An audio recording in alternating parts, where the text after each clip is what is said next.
Pilipinas, oras natin, 35 minuto na po makalipas ang alas 3 ng hapon. Sa pagtulong, sa paglilingkod, sa pag-alalay, kasama si May Pinauhan sa DZRH Public Service Hour. Mga kaibigan, sa bahaging ito ng ating programa, bigyang daan naman natin yung pagbabawal simula kanina po nung e-trikes at e-bikes sa mga major thoroughfares po ng Metro Manila. At yan po ay base syempre sa Land Transportation Office o LTO. Dahil kung inyo pong matatandaan, 1 month ay pinagpaliban po. Dapat implemented na po yan actually. Pero parang napakahirap kasing i-implement pagka ganito, syempre dumaan ang Christmas at ang pagsalubong sa bagong taon. But then, yung implementasyon po niya, nung pagbabawal na yan, ay ngayon pong araw, no? So yan po yung mga tinatawag na light electric vehicles. But sabi po ng LTO, bawal ang e-trikes and e-bikes na dumaan po sa EDSA, C5 Roads, Roas Boulevard, Quirino Avenue hanggang sa Magallanes South Luzon Expressway. Ayan, yan po yung mga bawal daanan kasi yung mga e-bikes and e-trikes madalas dyan pa nga dumadaan, nakikipagsabayan pa 'di ba? So para tama naman talaga, dapat noon pa yan dapat na-implement na nga actually. Tayo mismo ayaw nga natin nandun sila sa mga major thoroughfare at alam nyo naman na ang aksidente, di po ba? Hindi naman para tanggalan sila ng hanap buhay.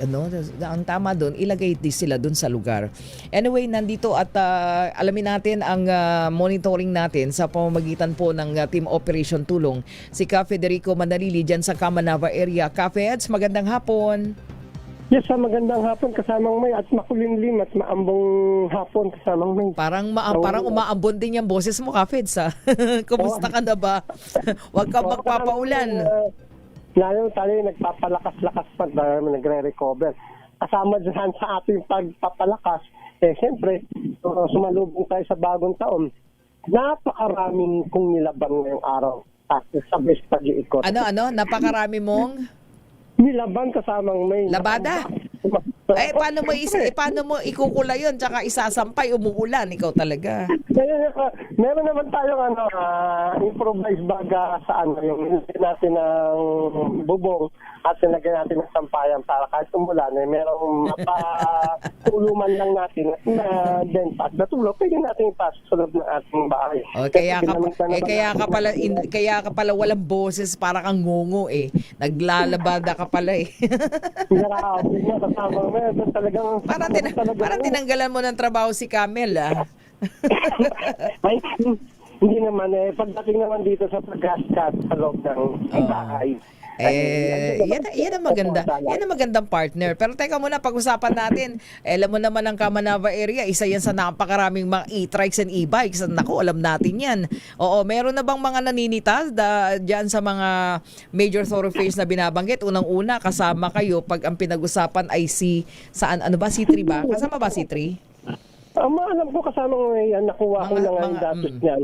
Yung datos niyan na mga pinagbabawal sa mga e-trike na daanan yung mga major road dito sa Malabon, katulad ng MH Del Pilar, Gobernador Pascual, General Luna, yung mga major road yan, tapos yung Di Aquino, then yung Sipo Road, at yung kahabaan dito ng may mga portion pang iba na medyo tawid. Ang gusto lang natin malaman sana, kaya tagang inintay pa natin yung callback na Sana pala nag-interview ka dyan ng mga nag-i-e-bike, yung mga pasaway pa rin, mga nag-i-e-trike. Tanong mo sa kanila bakit ayaw nila sumunod. Mapapasubo ka nga pag sila ang tinanong mo ayaw sumagot, galit pa. Ganun ba yun? Ayaw sumagot, galit pa.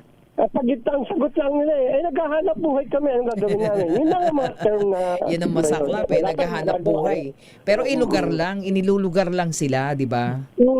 Kaya gusto sana natin malaman sa paumunuan ng PSMO Malabon, particular nga kay retired Colonel Reynaldo Medina, yung mga implementation niya, kontak kunyari, along pong MH Del Pilar, Miss May, may mga... Dapat pala tinawagan natin sino yan? Si Medina? Colonel Reynaldo Medina. Si Colonel Medina, At hinihintay lang natin yung callback niya sana para may lagay natin sa linya para kung paano nila implement. Kasi ngayon ang araw talaga implementation nga ito ng mga e-trike na bawal dumaan sa mga major road.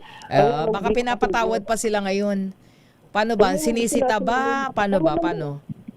Sana makita man lang natin yung mga enforcer o yung mga operation group nila, makita man lang natin sana na nagbibigay sila o pinapaalalahanan pa mo sana natin sila yung mga e-trike na nagdumadaan. Wala tayong nakita mula kaninang umaga sa ating pag-monitor kasamang may wala akong nakitang nita na mga enforcer o mga operation group. Sana ginamit mo muna yung e-trike mo. Hindi na tayo na kasama. Tsaka e-bike mo, tapos tinignan mo kung sisitahin ka para merong, di ba?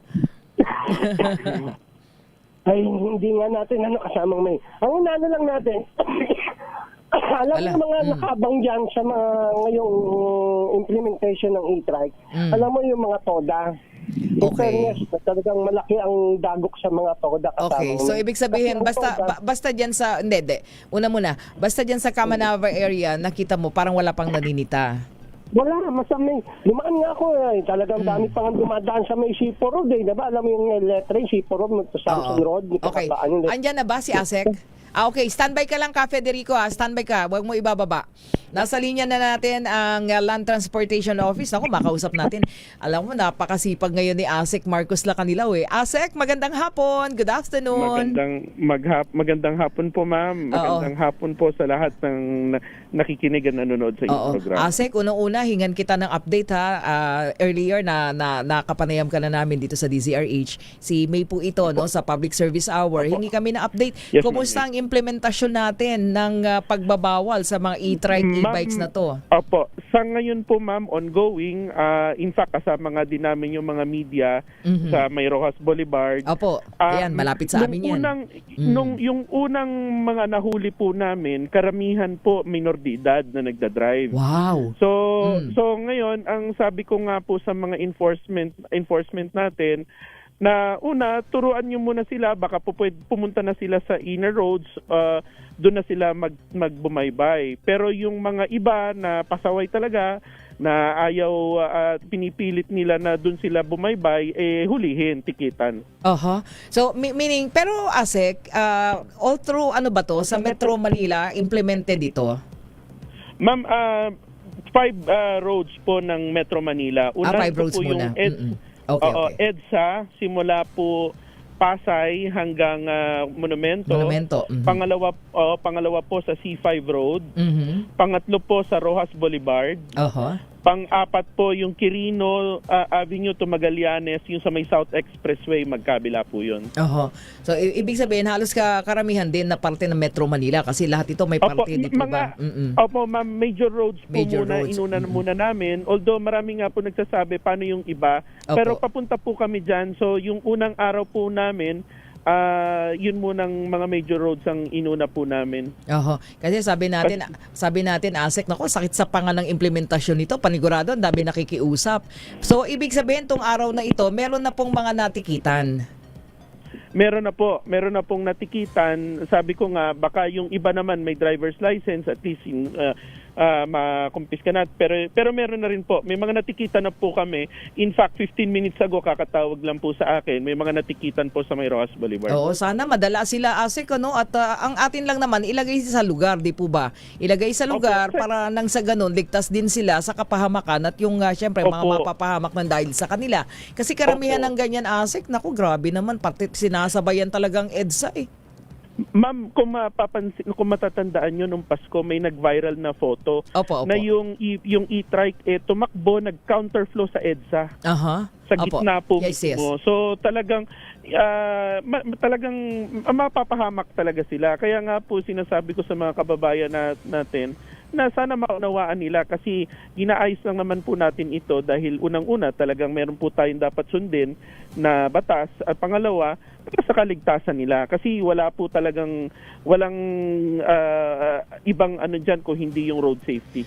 Asek, para mas maintindihan ng mga gumagamit ng e-trikes and e-bikes na nahuhuli na ngayon, pagka po ba sila ay natikitan, magkano ang kanilang babayaran, magkano ang tawag nito, ang fine dyan, and then of course ilang beses, kung halimbawa 3 beses silang nahuli, paano ba yun?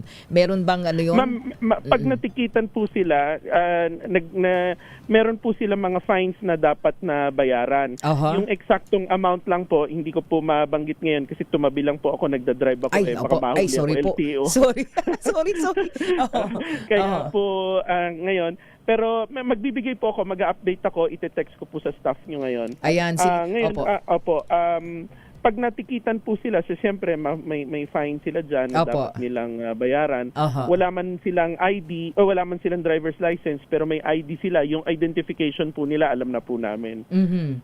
Ayun. So, yun po. So, una, sabi ko nga po ngayon, hanggat maaari ma'am, kung akong tatanungin ninyo, gusto ko silang turuan muna para sila ay pumunta muna sa inner roads, dun sila bumaybay. Oho. Bigyan ng pagkakataon. Pero Opo. meron pa rin ho talaga matitigas ang ulo, Oho. kaya natitikitan po namin. Ayun. So at least sa nanggaling na sa inyo Asik Lacanilaw, ano, na meron pa kayong soft heart dito sa Opo, mga to, kasi- 'di ba? Opo, unang araw pa lang po kasi ma'am, pero syempre pahigpit po ng pahigpit 'yan. Oho. Kaya po sana maunawaan ho nila na gusto hangga't maaari ma'am, hangga't maaari ayaw namin silang mahuli. Oo. Kasi kung akong tatanungin niyo, mas gusto ko manghuli ng malaking isda kaysa sa kanila eh. So magtulungan lang po sana. Parang ngayon pasintabi pa kayo Pero alam niyo naman kung gaano kababait ang ating mga kababayan. Kanina may nabanggit ka Asik, merong mga minor de edad, anong dinadrive nila? E-bikes? O Opo, e-trikes na rin? E-trike po. Oh, di ba bawal yun? Wala naman sila, panigurado wala namang wala namang lisensya yan. Opo, yun na nga po ang Di po ba? nakakalungkot doon. Opo. So, paano Yung yun? e-trike. So, Pinapatawag niyo ba yung mga magulang? Paano ba yun? Paano matututo yung mga yun? Ang ginawa po namin, meron naman po siyang identification. Opo, so na from the identification, then tinuro po ng mga enforcement natin na pumunta sila sa inner roads. So kahit pa paano pero may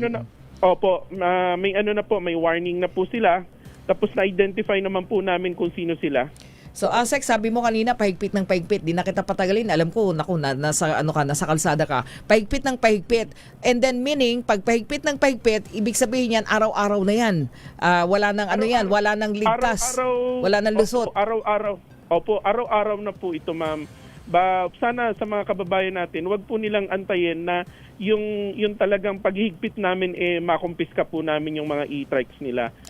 Kung akong tatanungin ko, ayaw ko namang gawin yon. Pero wag sana po nila kaming ilagay sa ganung sitwasyon. Kaya sumunod na lang po tayo sa batas. Sana po nakasuporta sa inyo ang bawat lokal na pamahalaan, Asek Lacanilaw. Para nang sa ganon, ma-implement ng maayos yung batas, di po ba? Opo. Kasi pagka Yes, ganyan, ma'am. baka sabihin nila, ningas kugun na naman Asik baka mamaya sa simula lang.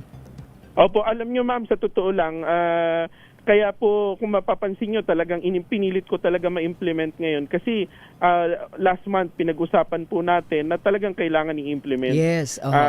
Opo. So para sa tao din naman po ito, para sa kanila ito. Sabi nga natin, pinalipas nyo na ang Pasko at bagong taon, ano? Siguro, kasi ngayon, ang dinadahilan pa rin, Asik, naghahanap buhay lang kami. Oo. Kaya Diba? po, ang unahin muna po natin yung safety. Naunawaan po natin sila doon pero mas prioridad po yung buhay ng tao at saka siyempre yung price possession nila pag yan po ay na aksidente, pinaghirapan po nila yan. Sino naman ang supporting team, Asek Lacanilaw, dun sa mga dun sa mga intersection ng bawat major thoroughfare na tinatawid nila every now and then para hindi na sila mga haspa, di ba, na mag-violate? Opo, pag sila po ay tatawid, wala naman pong problema yan. Basta wag lang po yung mag-U-turn, mama. Kasi baka sabihin nila, hindi, tatawid kami doon sa kabila, mag-U-turn kami, pero babaybayin pa nila, bawal po yun. Tatawid pa sila. Okay. Pero yung mga crossing po sadya, na tawiran, tamang crossing na tamang tawiran, walang problema po doon. Okay. So pwedeng tumawid pero hindi pwedeng mag-U-turn then babaybayin mismo yung major thoroughfare. Opo, baka po ma-confuse sila kasi meron po tayong mga kalye na kailangan mong bumaybay at mag-U-turn para makatawid ka kasi wala pong crossing. Bawal po 'yon. Okay. Pero yung mga designated crossing po na pwedeng tumawid ang mga sasakyan, yun po ay pwede sila doon. Nako, baka magkaroon ng confusion sa ganyan, ASEC Marcus, ha? At idepensa nila na pwede naman pala. Opo, Pagka basta po yung crossing, wag po yung mag-U-turn tumatakbo, basta bawal po bumaybay para po hindi sila ma-confuse. Yung bumaybay o mag-cruise sa mga national highway na nabanggit natin, bawal po silang bumaybay dyan. Ayun. So ngayon, sa mga sandaling ito, gaano karami na po yung natikitan? Medyo marami na po, ma'am. Yung exact data lang po nasa telepono ko.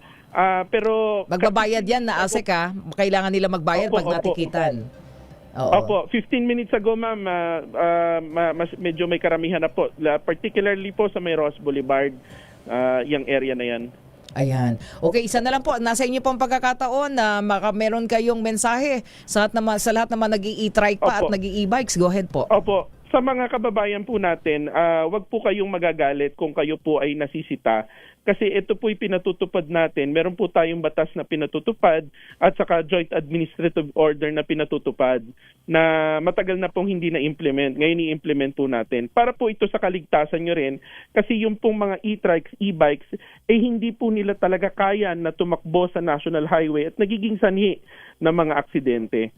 So, ang gobyerno po kami po ay lalo na sa amin sa LTO, gagawin po namin ang lahat para maging safe po ang mga kalye po natin. Sana po ay magtulungan lang po tayo. Wala po kaming ibang hinihiling sa inyo kung hindi makipagtulungan lang. Ayun, naku, ingat po kayo, ASEC, ha? Wala pa naman nagba-viral na lumalaban at Wala pa naman po. kumukontra. Saka po yung mga kaibigan po natin, mga media, nasa kalye po lahat. Opo. So, tinitingnan po nila. Sinasabi ko nga po, kung magtataka kayo, bakit sinasabihan din namin hulihin kaagad? Unang araw po, gusto ko silang pagbigyan na sumunod sila. Pero, pagka matigas ang ulo, talagang tutuluyan po namin. Oho. Ang nakakaano nga dyan, sabi nyo nga, wag nang dumating sa punto na kukunin nyo mismo yung kanilang mga e-trike at e-bike. Opo. Okay. Opo, ma'am. Maraming salamat, ASEC. Ingat Thank po you kayo. ma'am. Bye-bye. Thank you po. Thank you so much. Ayan, medyo tumabilang si ASEC eh. Maraming salamat. ASEC Marcus Lacanilao ng Land Transportation Office. Naku naman, sumunod naman kasi kayo. Alam naman nating lahat kayo naghahanap buhay. Yun yung sinasabi ni ASEC Marcus, pwedeng tumawid. Ayan, pwedeng po lumipat. Tumawid. Pero hindi pwede yung mag-U-turn na kayo. Tapos syempre pag nag-U-turn kayo, babaybay pa rin kayo doon sa major thoroughfares. Pero kailangan malinawan yan, ha. Gulo yan. Oras po natin, meron na lamang tayong 8 minuto at alas 4 na ng hapon. Number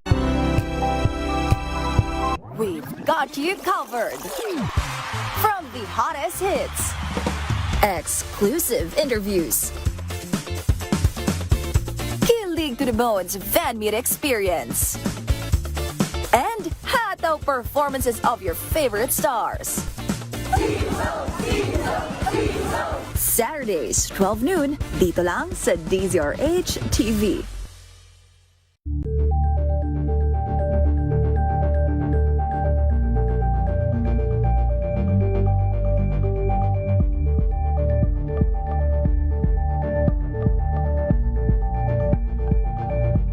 Curious ka ba sa maraming bagay?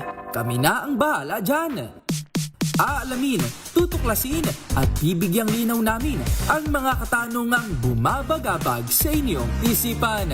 Sa programa kung saan ang bawat sagot ay galing lamang sa mga eksperto. Ang Expert's Opinion, tuwing linggo alas 3 ng hapon, dito lang sa DZRH TV.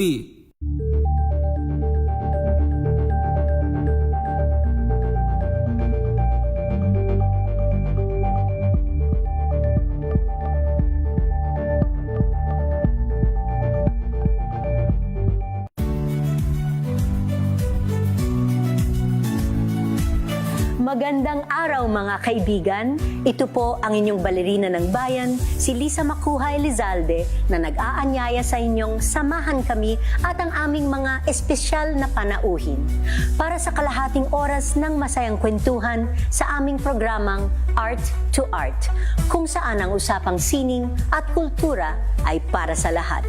Huwag kaliligtaan, tuwing linggo, alas 3:30 ng hapon, dito lamang sa DZRH Radio, DZRH TV, at via online streaming.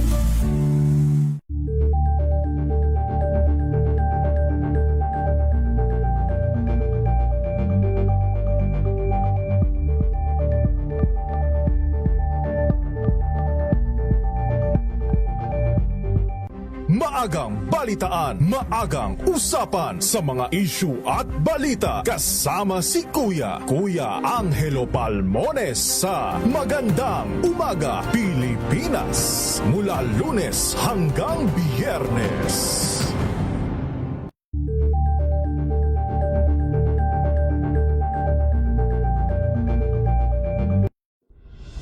Tuloy-tuloy ang pagtulong, tuloy-tuloy ang pagseserbisyo at tuloy-tuloy ang balitaan kasama si May Binauhan sa Operation Tulong mula Lunes hanggang Biyernes.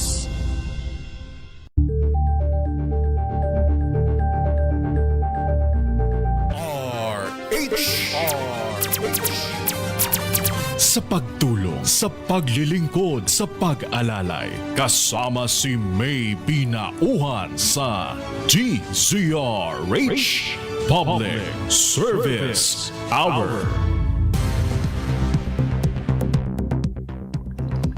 Oras natin, meron na lamang tayong 4 na minuto at alas 4 na ng hapon. Ayan mga kaibigan, at naku, dami ko pa naman sanang gustong itanong kay kay Asek Lacanilaw, kay Asek Marcos, pero kung hindi ako nagkakamali, nandiyan siya kanina sa may kahabaan na Ross Boulevard, Ayan, naku, tingnan natin ang implementasyon ng pagsunod ng mga ng mga tsuper ng e-trike, e-bike.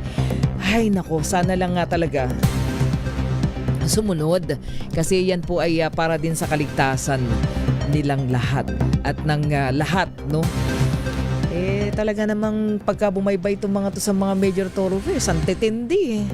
Meron ka na nga mga motorsiklo na pasaway, meron ka pang mga e-trike at e-bikes. Biro nyo, EDSA, tapos C5, Ross Boulevard, Quirino Avenue. Minsan nga nakikipagpaspasan pa yan sa versus 4-wheel. Antindi, di ba? Sabi ni Raymond. Ay, Raymond. Anyway, happy birthday muna kay Ate Charm, ha? Ang staff ng Senator Lito Lapid. Happy birthday, Ate Charm. Ayan, sino pa ba yung mga nagsa-celebrate ng birthday? Ayan, happy birthday. Ang daming mga birthday celebrants. Nakita ko kanina dun sa First Friday Mass Anyway, so mga kaibigan, ang susunod natin na paghahandaan, syempre pinaghahandaan na actually ng mga kinaukulan, yung pong ang selebrasyon ng kapistahan ng Itim na Nazareno. So lalong-lalo na yung mga deboto. Alam naman natin pagka yan talagang yan ang isang kapistahan na talagang milyon ng mga deboto ang sumasama, bumabaybay sa traslasyon na po. So yan ang ating tututukan din sa ating special coverage, dahil kanina First Friday Mass daw ay dami daw yung nagsimba dyan po sa Quiapo Church. Oo, so First Friday ng year 2026 para po sa mga Katoliko, talagang yan po ay inaabangan din ng mga deboto po ng Poong Itim na Nazareno, lalong-lalo na po yung mga talagang sumasama po sa traslasyon sa darating na January 9. So dumagsa na rin po sa Quiapo Church kanina, First Friday, yung pong tradisyonal na lingguhang misa, dinagsaan na rin po yan ng mga deboto. At bandang alas 4 pa lang daw ng madaling araw, marami na talaga na talagang mga devotee yung nagpunta po sa Minor Basilica National Shrine of Jesus of Nazarene. So isang oras bago daw yung misa ng alas 5 ay talagang ang daming mga nagsimba, Kaya sabi po nung kanilang doon sa homily kanina ni Reverend Father Paul Medina, bagamat tapos na daw yung Pasko, mahalaga na manatiling buhay ang diwa. So yun naman yung kanilang sinasabi sa mga Katoliko, no, manatiling buhay yung diwa sa bawat Pilipino, no. So actually Pasko hanggang kailan ba, Mami, ang Happy Three Kings? Next Sunday pa ba o this Sunday na?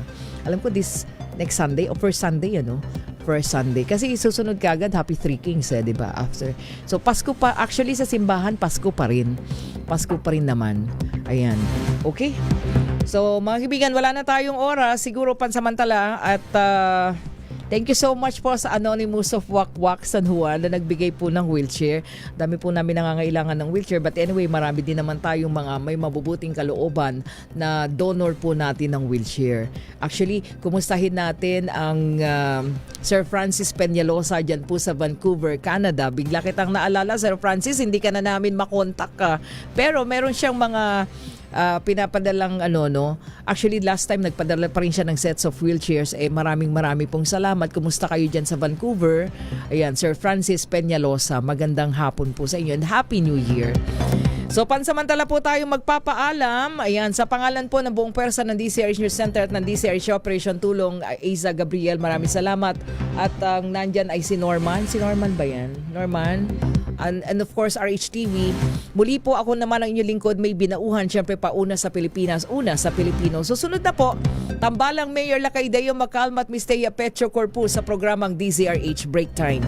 Babalik po ako bukas alas 10 hanggang alas 11 ng umaga sa DZRH Operation Tulong. Oras natin, ganap na pong alas 4 ng hapon. This time check is brought to you by ACS Med.